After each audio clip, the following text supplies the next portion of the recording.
جیسے میرا سوال یہ ہے کہ جتنے آپ نے سمپٹم بتائے ہیں اور جتنی تھوڑی بہت میری آبزرویشن ہے، میرا پرسنلی خیال ہے کہ شاید میں نے کوئی بچہ اس سے باہر دیکھا ہو، یا تو ایسا ہے کہ ہم کیونکہ اس کو مرض نہیں سمجھتے، ہمارا عمومی رویہ ہے کہ ہم ڈپریشن وغیرہ خاص طور پہ بچوں میں، بڑوں میں کیونکہ وہ ریئیکشن شاید بہت زیادہ بڑا آ جاتا ہے کسی وجہ سے، تو وہ ڈائگنوز کر لیتے ہیں، بچوں کا بالکل نہیں۔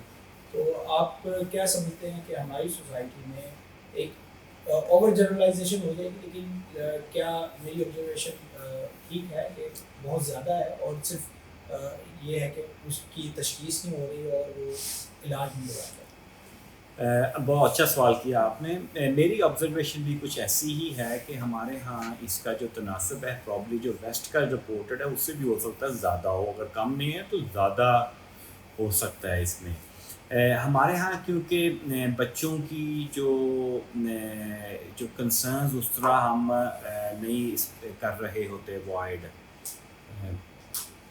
بچوں کے جو کنسرنس ہوتے ہیں وہ پیرنٹس بھی اس کو نا لک ڈاؤن کر دیتے ہیں. پیرنٹس بھی جو ہے نا وہ ٹیچرز بھی کئی دفعہ کہتے ہیں یار 100 بچے بیٹھے ہیں 50 بچے بیٹھے ہوئے ہیں، میں آپ کو کیسے اس کو اتنی توجہ دے سکوں، اس کو کیسے پوچھوں. اگر میں پوچھوں گا تو وہ یہ نہ ہو کہ بچہ مائنڈ کرے یا بچہ جا کے بتا دے کہ آج میرے ٹیچر نے یہ پوچھا تھا کہ آپ کا گھر میں کوئی مسئلہ تو نہیں ہے یا کس طرح کے پرابلم ہے. تو وہ دونوں سائڈ پہ تھوڑا سی ہے. اس میں آئی تھنک ایجوکیشن جو ہے نا وہ جنرل ایجوکیشن پیرنٹس کی اور ٹیچر کی کین بی ویری ہیلپ فل.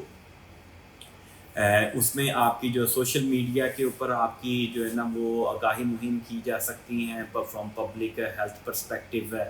آپ کے انفارچونیٹلی ہمارا جو سلیبس ہے جیسے اس کے اندر بہت ساری اور بھی کچھ چیزیں ہیں، اس کے اندر ہماری مینٹل ہیلتھ کا کوریج ہے ہی نہیں. ہم نہ ہی ایکچولی ہم فزیکل ہیلتھ کو بھی اس میں کوریج خاص نہیں دیتے اور مینٹل ہیلتھ کی تو ہم بات بھی نہیں کرتے. اور مینٹل ہیلتھ ہمارا یا ڈپریشن انفارچونیٹلی ہمارے لیے ایک اسٹگما ہے. تو وہ جب اسٹگما ہم نے اس کو بنا لیا ہے تو پھر ہم اس کی طرف بات بھی نہیں کرنا چاہتے. آئی تھنک جو ہے اس کے اندر آپ کی جو ہے کہ بہت زیادہ ہر بچے کو ہے، میرا نہیں خیال ہر بچے کو ہے. جیسے بتایا کہ اس کے اندر ایک خاص سیٹ ہے. ہم سب کو ہر وقت کوئی نہ کوئی پریشانی ہوتی ہے، ہمارا موڈ ڈپریس ہوتا ہے، we feel low, we are not in right frame of mind, یہ ساری چیزیں بیچ میں آتی ہیں. لیکن یہ ہمارے روزمرہ کے جب معاملات کو افیکٹ نہیں کرتے ہیں کہ ہم بچہ ویسے بھی پڑھ رہا ہے، آپ کا کام صحیح چل رہا ہے، تو we don't call it depression. یہ مائلڈ ڈپریشن میں مائلڈ ڈپریسو سمٹمس میں آ سکتا ہے، لیکن اس کو ہم میجر کلینکل ڈپریشن نہیں کہیں گے. عمومی طور پہ ڈپریشن اور جو بیہیویئرل ایشو ہے دونوں میں جب تک ہم ڈفرینشیٹ نہیں کر پائیں گے تو کیسے عام بندے کو کیسے پتہ چلے گا کہ یہ بیہیویئرل ایشو ہے یا اس میں ریپیٹیو بیہیویئر آتا ہے، اس کو ہم ڈائگنوز کیسے کریں گے؟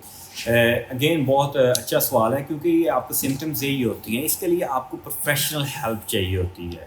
It is very difficult some time کہ آپ اس کو ایگزیکٹلی ڈسرن کر سکیں کہ یہ آپ کا ایک جسٹ ایب نارمل بیہیویئر ہے، بچہ صرف ٹینٹرم تھرو کر رہا ہے ادروائز اے فائن، یا بچے کو صرف انگزائٹی ہے وہ پرابلم ہو رہا ہے، یا صرف اس کو اپنے پیئر اسٹوڈنٹ ساتھ بیٹھا ہوا اس سے پرابلم ہے، باقی ادروائز کہ کسی نے اس کی کوئی چیز چرا لی ہے اس سے اریٹیشن ہو رہی ہے تو وہ پرابلم آ سکتا ہے. تو اس کے لیے جو ہے نا میں اس کو جیسے پہلے بتایا کہ آبزرویشن کرنی پڑتی ہے کہ کیا وہ بیہیویئر پرسسٹنٹ ہے، وہ behaviour pathological abnormal behaviour ہے کہ is just response to some stimulus. تو آپ نے اس کو کرنا ہوتا ہے. تو that's where the exact professional can decipher کہ آپ کو یہ نارمل کی ویریشن ہے کہ ہم اس کو ڈسیز جو ہے نا وہ رینج میں جا رہے ہیں. جو انگزائٹی ہے لیڈس ٹوورڈ ڈپریشن، تو انگزائٹی جو ہے جو بنیادی فیکٹر ہے اس کا ڈپریشن کا، یا ہم کہتے ہیں کہ ڈپریشن کی جو سمٹمز ہیں وہ پہلے نظر آتی ہیں اور انگزائٹی کو ہم اس طرح سے نہیں لے پاتے. ان دونوں کو کیسے ہم ایک دوسرے کے ساتھ محسوس؟ انگزائٹی اور ڈپریشن دو سیپریٹ بیماریاں ہیں. یہ دونوں موسٹ آف دا ٹائم کٹھی ہوتی ہیں. 50-60% آف دا ٹائم آپ کو انگزائٹی کا پرابلم بھی ہوگا، ساتھ ڈپریشن کا بھی پرابلم ہوگا. اب آپ کو ہو سکتا ہے کہ انگزائٹی پہلے سے ہو، ڈپریشن بعد میں آ جائے، یا ڈپریشن پہلے ہو انگزائٹی بعد میں، یہ دونوں ہی پاسبلٹیز ہیں، اور آپ کے جو امیجیٹ سرکمسٹانسز ہیں اس کے ساتھ یہ جو ہے نا وہ لنک ہوتی ہیں کہ آپ کا فرض کریں آپ پہلے بہت ڈپریس، اوپر سے ایگزام آ گئے، ٹھیک ہے، آپ کا وہ جو انگزائٹی لیول بہت زیادہ بڑھ جائے گا۔ اس کی ٹریٹمنٹ بھی کم و بیش جو ہے نا، جس میں ہم بات کریں گے بعد میں، سائیکو تھراپی یا فارماکولوجیکل تھراپی، اس میں دونوں ہی ہم اس کو ٹارگٹ کر رہے ہوتے ہیں۔ یک وقت کئی دفعہ ہمیں 1 سے 2 زیادہ میڈیکیشن دیتے ہیں تاکہ ہم اس کو بہتر طریقے سے کنٹرول کر سکیں۔ ڈاکٹر صاحب یہ پتہ چل گیا مطلب ٹیچر کو یا والدین کو، تو ان کو پہلا قدم کیا اٹھانا چاہیے؟ تھراپسٹ کے پاس جانا چاہیے یا کسی سے مشورہ کر لینا چاہیے؟ ان کی کس طرح اسٹارٹ کرنا چاہیے؟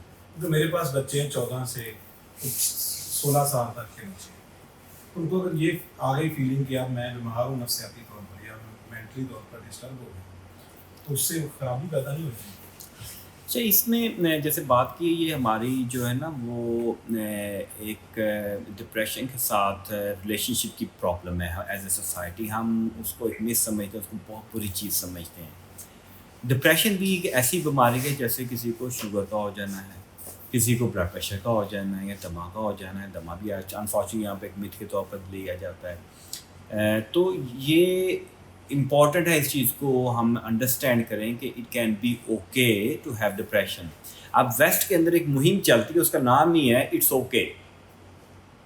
اس کا مطلب ہے کہ آپ ڈپریس فیل کر رہے ہیں، اگر آپ کو کوئی پرابلم ہو رہا ہے تو اٹس اوکے، آپ اس کی بات کریں۔ یہ بھی ایک پرابلم ہے، جیسے دوسرے پرابلم ہے، آپ کے بازو میں درد ہو رہا ہے، وہ پرابلم ہے۔ اگر آپ ڈپریس محسوس کر رہے ہیں تو that's also a problem, you need to sort it out. تو you need to talk to, آپ اس کی ہیلپ کریں۔ آپ سوال کا دوسرا پورشن کہ آپ کہاں پہ جائیں گے، اس میں اگر آپ کو لگتا ہے کہ ہلکی پھلکی بچہ تھوڑی سی ڈپریشن کی طرف جا رہا ہے تو آپ ایز اے ٹیچر بھی اس سے تھوڑی سی بات کرنے کی کوشش کر سکتے ہیں۔ ہو سکتا ہے کہ بچہ آپ کو صرف یہ بتا دے کہ بھائی میرا جو اسلامیہ والا ٹیچر ہے نا اس کے ساتھ بالکل نہیں بنتی، مجھے اسلامیہ کی سمجھ نہیں آتی، اور میں نا it's just driving me crazy. وہ دوسرا ہو سکتا ہے کہ یار یہ میرا ساتھ والا جو بچہ میرے ساتھ بیٹھتا ہے نا، ویری اریٹیٹنگ، تو یہ مجھے پرابلم کر رہا ہے، جس وجہ سے یہ بیچ میں نا بار بار مجھے تنگ کر رہا ہے، جس وجہ سے میں کانسنٹریٹ نہیں کر پاتا، میری اسٹڈیز افیکٹ ہو رہی ہیں۔ It can be as simple as that, اور it can be as complex as you could think کہ بچہ بولو میں بالکل ٹھیک ہوں، بچہ ماننے کے لیے تیار ہی نہیں کہ اس کو نیگیٹو یا پازیٹیو کسی بھی فارم کے اندر سمٹمز آ رہی ہیں، but you are observing it. اب ایسے کیسز کے اندر جو ہے نا unless even as a specialist جو فزیشینس ہیں یا سائیکیٹرسٹ ہیں، ان کو بھی ڈیفیکلٹی ہوتی ہے to tease out, and they need to observe those things کہ آپ جو ہے نا اس کو ڈائگنوسس کر سکیں۔ تو سادہ کیسز کے اندر، ارلی کیسز کے اندر مے بی پیرنٹس اور ٹیچر جو مل کے بھی اس کو تھوڑا بہت گائیڈ کر سکتے ہیں، لیکن اینڈ پہ جو ہے نا اگر پیچیدہ کیسز ہیں تو they need to see a psychologist اور سائیکیٹرسٹ فار پراپر اسیسمنٹ۔